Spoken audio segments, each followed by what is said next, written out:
నన్.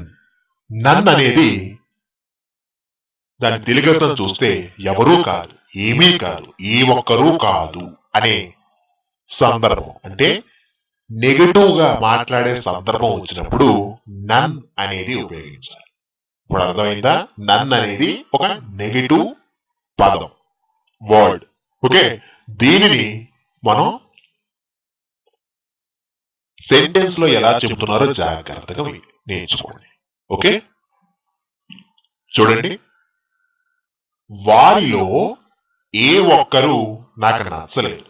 అక్కడ కొంతమంది ఉన్నారండి నా ఎదురుగుండా, వారిలో నాకు ఎవరు నచ్చలేదు. దాన్ని ఇంగ్లీష్ చెప్పాలి. I like none of them. Okay, వీటిలో ఏ ఒక్క పుస్తకము నేను చదవలేదు. నా ముందు కొన్ని పుస్తకాలు ఉన్నాయి. మా ఫ్రెండ్ ఈ పుస్తకాలు ఏదైనా చదివేవా అని అడిగాడు. అప్పుడు నేను ఏం చెప్తాను? వీటిలో ఏ ఒక్క పుస్తకము నేను చదవలేదు. అంటే none of these books I read. Next, ఆ సినిమా ఏ ఒక్కరూ చూడలేదు. అంటే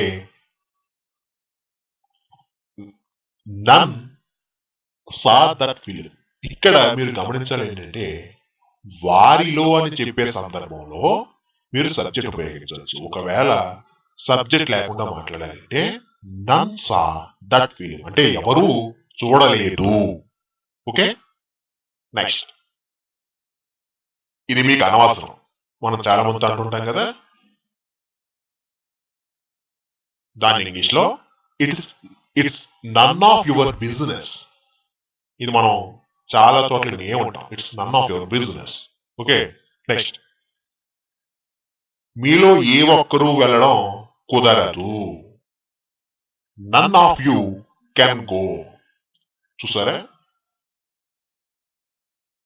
ఇక్కడ మనం తీసుకునే ప్రతి పాజిటివ్ వాక్యాన్ని కూడా ఈ నన్ అనేది పదం చేర్చడం వలన నెగిటివ్ గా మారిపోతుంది. గమనిస్తున్నారా? ఇలానే మీకు తెలిసిన పదాలన్నీ కూడా, వాక్యాలన్నీ కూడా తీసుకోండి, దానికి నన్ అనేది చేర్చండి.